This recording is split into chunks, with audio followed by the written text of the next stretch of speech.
E aí, gente, era nem Science aqui. No episódio de hoje a gente vai falar sobre um tema diferente, que tem a ver um pouco tanto com biologia molecular, quanto com genética, né? E também com ciência da computação e questões relacionadas ao armazenamento nesse contexto, né? E computação. Então, eu posso dizer que teve três revoluções com relação à teoria da informação, que é a teoria que define o que informação de fato é, do ponto de vista computacional, né? Então, você manda mensagem para pessoas de vídeo, de voz, em vários formatos diferentes que são computadas na parte mais primitiva, né? Em forma binária, né? Em zeros e uns, que definem questões hexagonais depois da linguagem assembly, né? Para depois ir para a linguagem de Python da vida ou coisa do tipo. Então, desde a linguagem mais primitiva de zeros e uns até a linguagem de máquina, até as linguagens mais claras, até que você tem seu aplicativo, seu site e as funções que você tem, seus jogos que tem no seu computador, né? Então, várias questões computacionais que são a base da teoria da informação clássica estão nesse contexto, né? Tanto para processamento de informação, tá jogando seu Minecraft com placa de vídeo, um processador i3 da vida, o i7, para ter o máximo de eficiência, né? Uma memória RAM alta. Todos esses processos conjuntamente permitem que você tanto compute o gráfico do jogo, também a parte de comunicação do jogo, né? Que também é enviada usando a sua forma mais primitiva, informação binária, né? Claude Shannon foi o primeiro autor, talvez, que definiu o que era informação clássica, né? E que seria essa teoria da informação. Depois, Wisner sugeriu o que viria a ser a teoria da informação quântica no contexto computacional, né? Que a gente poderia usar questões da física quântica, né? Uma rotação de spin de partículas, né? Como forma de representar zeros e uns. E é aí que nasceu a computação quântica, né? Ele descreveu isso num paper chamado Conjugate Coding, que está na descrição. Então, Shannon a informação clássica, Wisner a computação quântica e Hodgkin e Huxley, por exemplo, ganharam o prêmio Nobel em fisiologia, que eu, com que eles acharam questões analisando um axon, né, que é o braço do neurônio de um polvo, e descobriram que a forma que cálcio e potássio agem nesse contexto e a própria estrutura desse sistema era eletrônica, né, que deu vazão ao que a gente chama hoje, no início, né, neurociência computacional. Então, Shannon, informação clássica, Wisney, a informação computacional quântica, né, que deu vazão à criação posterior de computadores quânticos, né, com criptografia relacionada a isso, blá blá. E Hodgkin e Huxley parcialmente tem uma grande relação com a teoria inicial de neurociência computacional, né, que tenta computar como sistemas neurais funcionam, embora esse sistema seja mais complexo dos dois anteriores, né, por incrível que pareça, né? Essas são três evoluções, mas tem a quarta, que é a de Leonard Edelman, em 1994, que eu vou explicar, que criou um novo tipo de computação. Como assim um novo tipo de computação? A gente já viu a clássica, a quântica e a computacional, mas é a computação usando DNA. E, em resumo, é possível tanto computar coisas usando DNA, fazer operações matemáticas como adição, subtração, divisão e multiplicação, quanto utilizar ele rodando algoritmos nele de uma forma específica, só usando a parte genética, né, editando ela para calcular coisas, embora hoje em dia isso seja bem limitado. E até o resultado de Alderman foi bem limitado também, em 94. Mas isso é uma revolução principalmente na questão de armazenamento de informação. E é isso que eu vou falar também, focar posteriormente, né? A gente vai falar mais sobre DNA Storage do que Computing. Então, como que é a história? Então, eu tenho que dizer que Leonard Adleman é um cientista da computação e matemático que não só participou na criação da RSA, que é o método criptográfico mais famoso da história e o que tem tido resultados de ser seguro ao longo do tempo, né?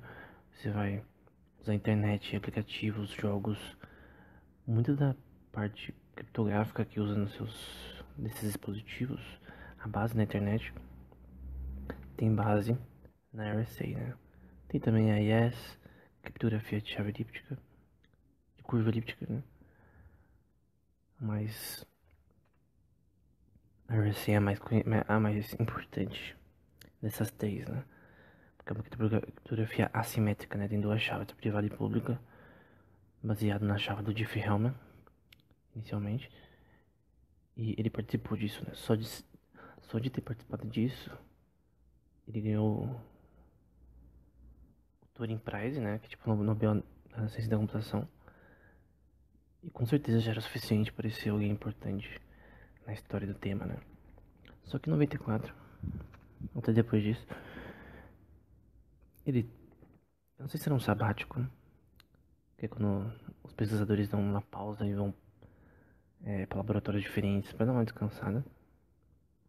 Como foi com o Richard Feynman, que fez algo semelhante a ele. O Adleman foi para um laboratório de biomedicina, né? Sobre biologia. E aí, ele não tinha ideia do que ele ia encontrar lá, né? Ele fala na entrevista dele que que, que ele pensava que era só um lugar com um monte de experimentos, um cheiro de fedido, enfim. Depois ele foi entender, né, que se tratava sobre genética, sobre DNA, essas coisas, né. E ele aprendeu sobre biologia molecular com N. Filipov, que ensinou ele o geral de como funcionava. E ele descreve que ele estava falando com a esposa dele em casa e falando que esse DNA ele parece se comportar como Turing Machines, como máquina de Turing. E o que é uma máquina de Turing? Foi inventado esse conceito por Turing, Alan Turing, para descrever o que máquinas podem e não podem fazer, no seu paper de 1936 sobre o Aishi-Fedung Problem. Então tem coisas que máquinas podem fazer e coisas que elas não podem fazer, coisas que não podem ser computadas, né? Então, por exemplo, o 10º problema de David Hilbert, dada uma função Diofantina, uma equação é uma função Diofantina, calcule se existem resultados para ela, isso é verdadeiro ou falso, né? Se é possível criar uma máquina que consiga achar resultados para todas elas arbitrariamente, né? De forma rápida. Então, um programa que pode provar isso, como se fosse um programa que prova coisas matemáticas automaticamente. E tanto o Yuri Matsevich como o Julia Robinson provaram que isso é impossível. Que nenhuma máquina universal, nenhuma Turing Machine pode fazer isso de forma rápida. Que tem uma classe de equações diofantinas que são exponencialmente complexas, que isso não é possível, né? Isso é um exemplo de coisas que não se pode fazer. A própria matemática em si tem coisas que ela não podem fazer ou desfazer.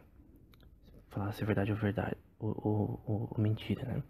Porque tem um teorema chamado teorema da incompletude de Gödel, né? Que diz que qualquer modelo matemático, né? Ele não é,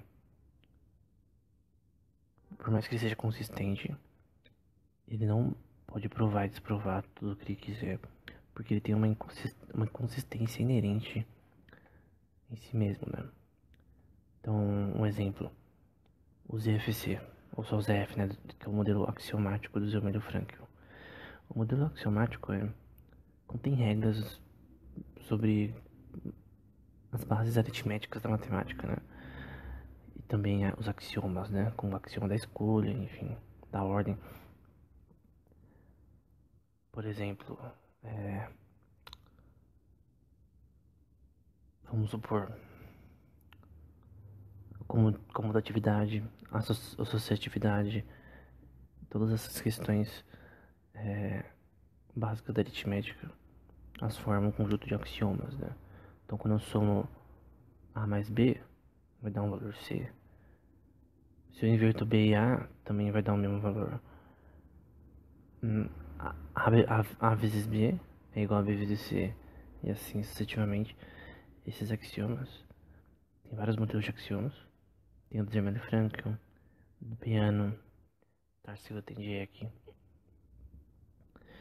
que Kudo dizia, né, que por mais que o modelo axiomático ele possa parecer completo, você não pode provar que ele é completo, né, consistente, usando ele mesmo. Então, mesmo que ele mesmo, usando os axiomas de Peano, né, teve um cara, acho que é o Tarski, que provou que os axiomas de Peano eram consistentes. Não, acho que não era o Tarski, mas enfim. Teve um cara que provou que os axiomas de Peano eram consistentes. Mas mesmo assim, mesmo tendo uma aparente consistência, o que é consistência? Que você consegue provar tudo com ele. Então, qualquer problema matemático, eu consigo provar com ele. Não. Tem coisas que não podem ser provadas por ele. É um sistema inconsistente. Isso mostra que modelos matemáticos, as bases da matemática, né, possuem erros, né? Qualquer modelo ele tem erros que a gente tem que estar consciente disso, né? Enfim, uma máquina de Turing, ela tem a ver com isso também, que o teorema de Gödel é citado por Turing no paper dele, de 1936, sendo uma base importante. Até Gödel falou que a tese de Turing é muito importante para o teorema dele, que foi publicado em 1931, de que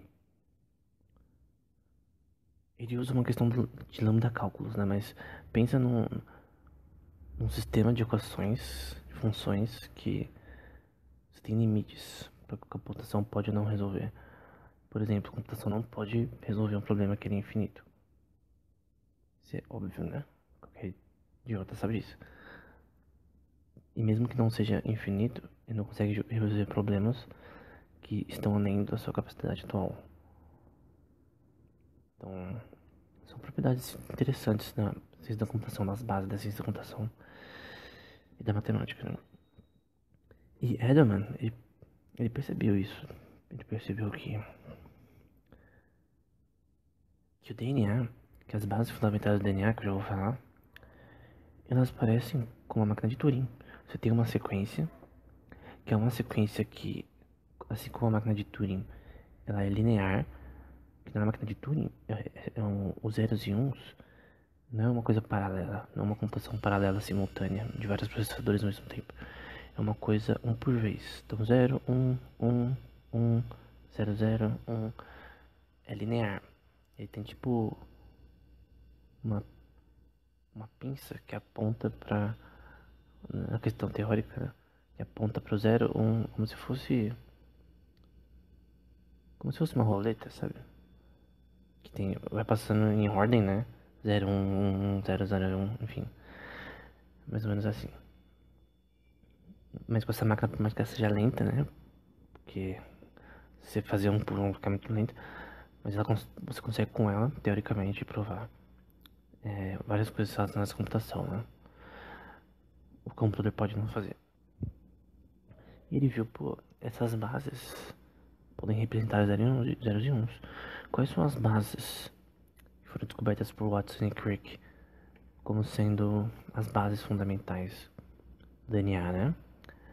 Primeiro que anteriormente, assim, antes desse século, por exemplo, século XX, as pessoas não entendiam o que era DNA, que isso existia, que era a parte fundamental da vida. Foi o Watson Crick que desvendou, né? Um paper da Nature que eu vou deixar na descrição, que era um sistema de dupla hélice, pelo menos DNA, o RNA não, idioma,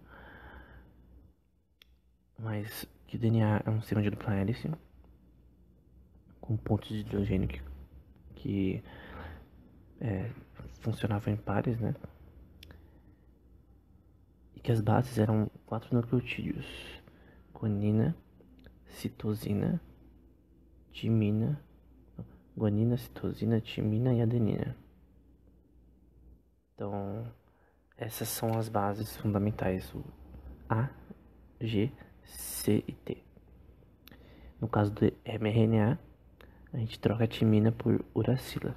Aí fica guanina, citosina, adenina e uracila, né? Fica A, G, C, O. Então, é uma parte básica, né? Isso é algo que eles descobriram, e que proteínas são constituídas de cadeias de aminoácidos, né? Que são feitas de nucleotídeos, e que são 20 no total. Proteínas que são a base para funções metabólicas que fazem o seu corpo existir, né? Sem isso, seu corpo não consegue fazer as coisas que tem que fazer. Então, qual que é a questão? É possível usar as bases, adenina, guanina, citosina e timina, para representar zeros e uns, é isso que ele entendeu. Para computação, inicialmente, ele viu. O problema que ele apresenta é... Ele usou um experimento que durou uma semana para computar um problema matemático, que é o Hamilton Path, ou caminho de Hamilton. Dado um número n de vértices, ache o menor caminho entre A e B. Então vamos supor que essas vértices são n cidades, né? Então tenho 170 mil cidades. 170 mil cidades. Eu quero saber o menor caminho de A. Vamos supor de São Paulo até Londrina, vamos supor. São cidades ao redor dos estados. E aí eu quero saber qual que é o caminho mais rápido, né? Então é um caminho de Hamilton, né? Dando o número de vértices, que no caso seriam as ruas, né? Avenidas. Qual seria o menor caminho para ir de A até B? Tendo em mente que não tem só um caminho, tem várias formas de você fazer esse caminho. E é um problema complexo, quanto mais você aumenta o número de cidades e de tamanho nesse sistema, né? Das vértices. E ele fez isso com menos de 10 vértices e computou, de fato, esse algoritmo usando só bases, só o DNA como base, né?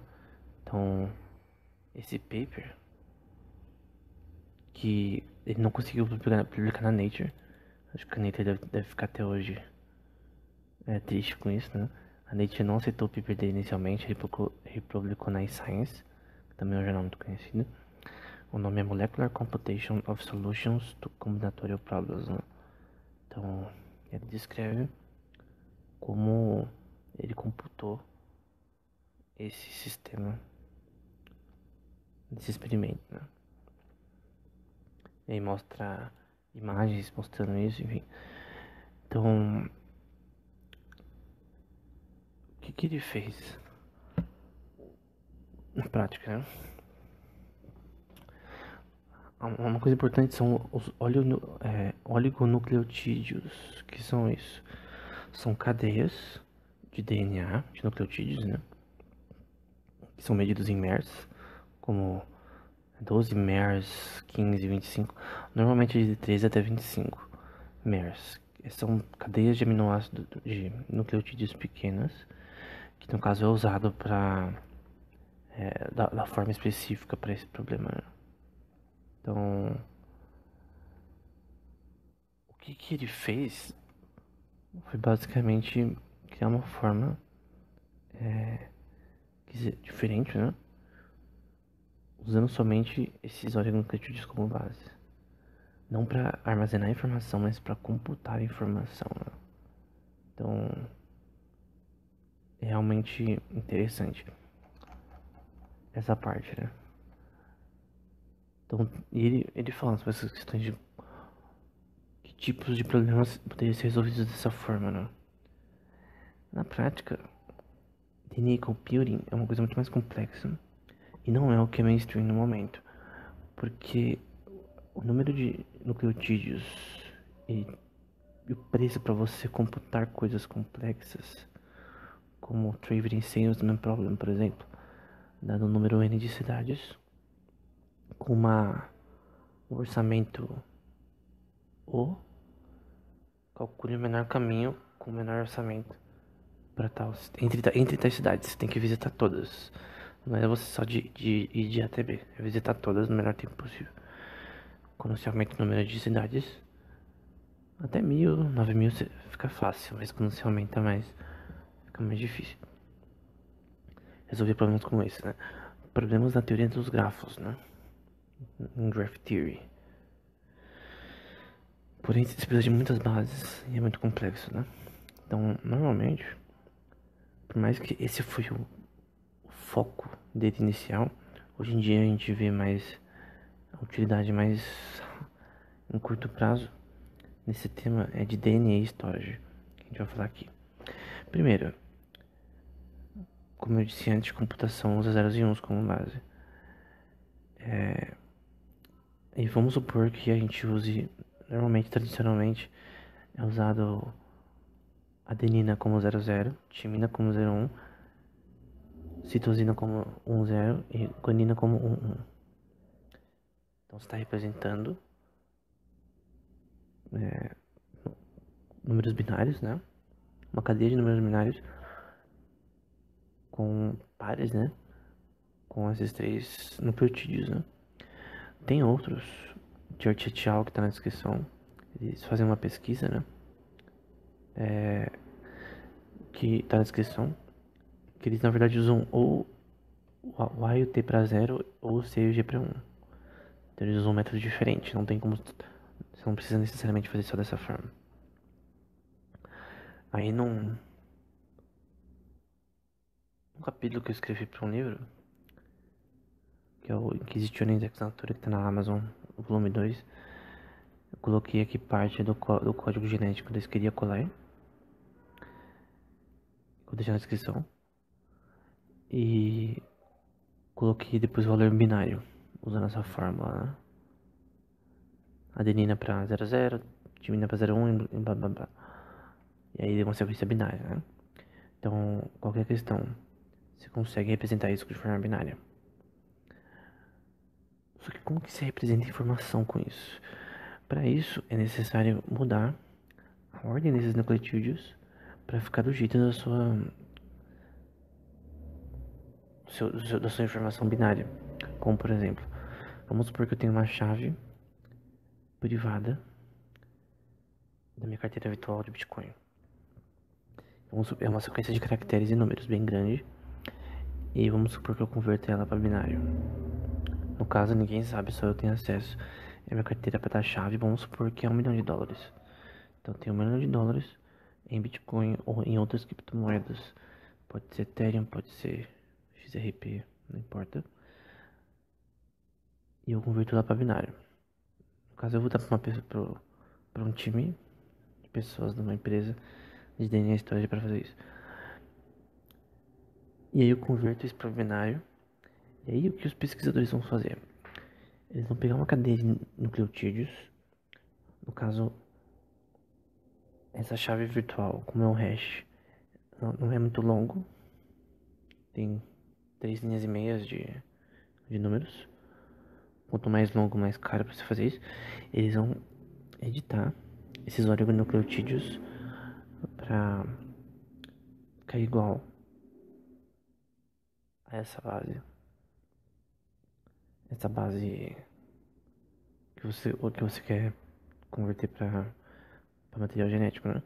Então eles vão pegar esses zeros e uns, converter para adenina, timina, citosina e guanina, da forma que a gente falou. E aí, aquele material genético vai te dar um frasco. E você pode depois criogenizar esse frasco num freezer, numa geladeira, não importa. Ou no compartimento especial que você compre. Pra que ele não se perca, né? Tem que ficar criogenizado. E tem um paper sobre DNA Storage que eles inventaram um algoritmo chamado, um método na verdade, né? DNA Fountain, que eles conseguem tanto trocar pra binário e fisicamente, né? Pra binário e pra genético, pra dados genéticos, né? Pra sequência de DNA várias vezes, né? Então alguém poderia dizer, né? Pô, mas e se depois não converter, conseguir converter de novo?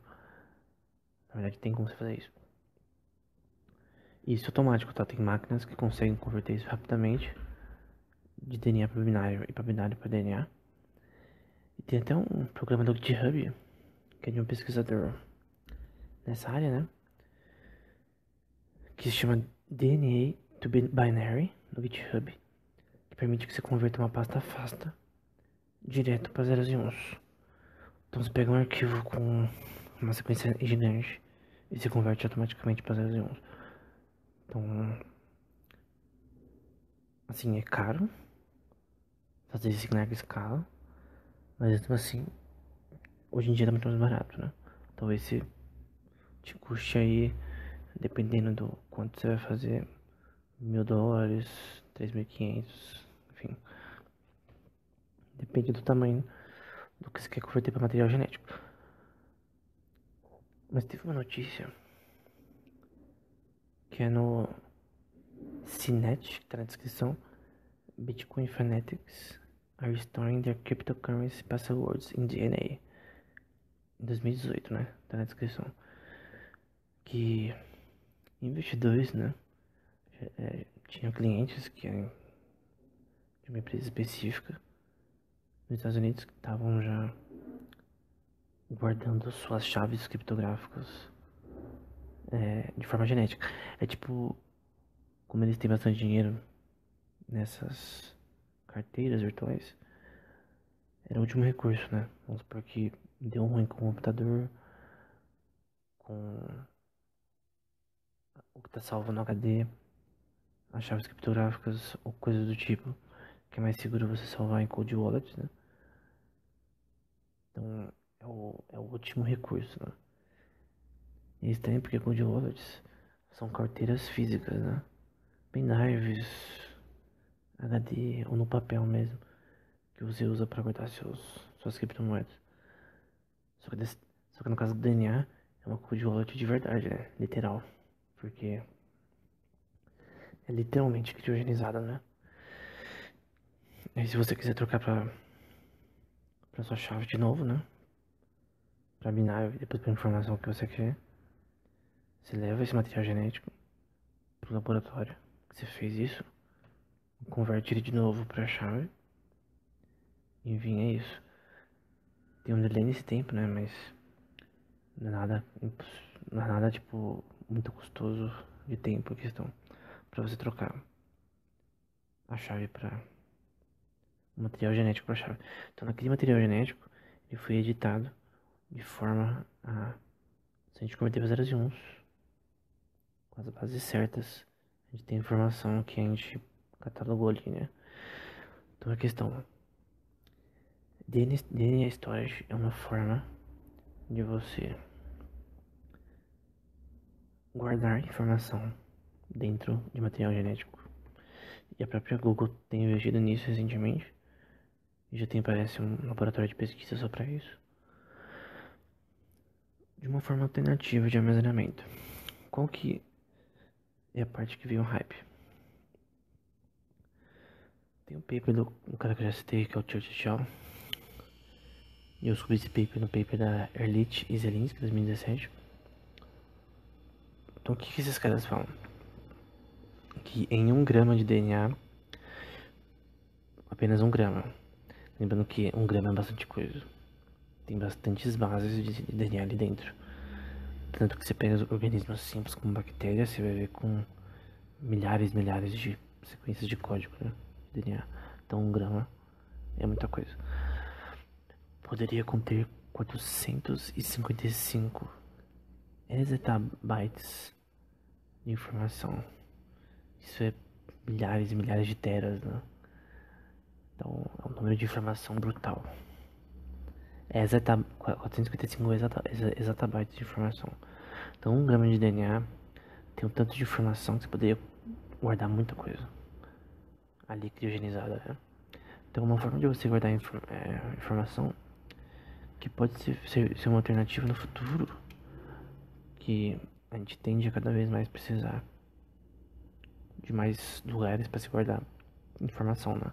A gente tem servidores na nuvem, coisas como YouTube ou servidores de streaming que usam um monte de servidores, mas cada vez mais a gente não tira conteúdo desses servidores, a gente põe mais conteúdo e mais servidores têm que ser feitos. Enfim, é uma forma interessante de no futuro guardar informação. Não é tão complexo quanto parece.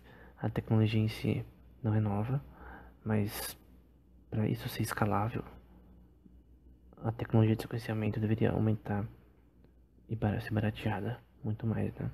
Então, tem empresas que são focadas só nisso, né? Algumas delas são a Illumina, Spectra Technology, Twist Bioscience, Quantitative Scientific Solutions, entre outras, né? DNA Data Storage Alliance. No Brasil eu não vi nenhuma. E a Business Wire falou que o mercado em Data Storage vai de 157 milhões atuais para 1,761 bilhões em 2028. Então, 57 milhões para quase 2 bilhões é bastante coisa. 2021 para 2028. Então, isso é realista, porque a capacidade e a barateação disso vai ficar bem maior já em 2028, né? Desde a primeira genoma humano que foi sequenciado, né? As coisas ficam cada vez mais baratas, né? Mas enfim. Então é basicamente isso, né? Os passos dessa produção em si, pegando um exemplo da Twist Bioscience, que é uma empresa disso, é converter o binário para sequência de DNA, caso a informação que você quer converter, para guardar, sintetizar o mesmo, usando ferramentas de edição de código genético, como CRISPR-Cas9 ou outras. Depois de sintetizado, né, armazenar ele em um frasco em ambiente criogenizado, e para reaver o material, levar ele até a empresa, sequenciar material genético, usando métodos como PCR, que é para você clonar esse material genético para fazer outro, e depois converter esse material para binário de novo, para você converteu inicialmente, né? Para terminar, tem outra questão interessante de DNA com relação a criptomoedas, no caso, que é em Proof of Work. Proof of Work, ou prova de trabalho, é uma prova computacional que mineradores de Bitcoin têm que fazer para minerar blocos. Minerando blocos, eles fazem dinheiro, né? E são assim que fazendas de Bitcoin ganham dinheiro. Tem uma tese do Hilaire et al., 2016, que sugeriu, em vez de usar hashes como forma de Proof of Work para validar transações, algo que é muito importante para o consenso na rede entre mineradores, é usar bases de sequências de DNA que são extremamente difíceis de você computar eles como base para Proof of Work, né? No caso, o computador teria que resolver essa base, computar essa base para validar blocos na blockchain, transações na blockchain. Só que o problema do método deles é que no momento eles não ajustam a dificuldade cada 2016 blocos, né? Pelo menos em 2016. Eu não sei se a moeda deles consegue isso no momento, né? Que é Coinami. Mas até para Proof of Work como o DNA é uma forma de informação bem interessante. Se tornou algo legal. Então não é uma questão de tecnologia que precisa ser criada para isso, é questão de velocidade, né?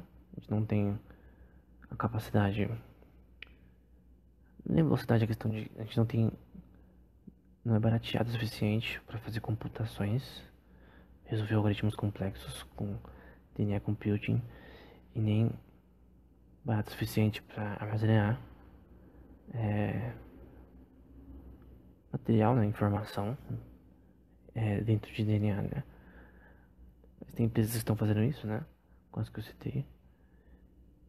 E cada vez mais trazendo papers no tema. Por enquanto, o único investimento normal seria em DNA Storage. DNA Computing é mais para pesquisa acadêmica, porque não vai dar retorno no curto prazo. Então, seria interessante se abrisse uma empresa no Brasil sobre isso, né? E a gente tem que ficar ligado nessas coisas, né? Então é isso. Esse foi o nosso tema de hoje. Até o próximo episódio.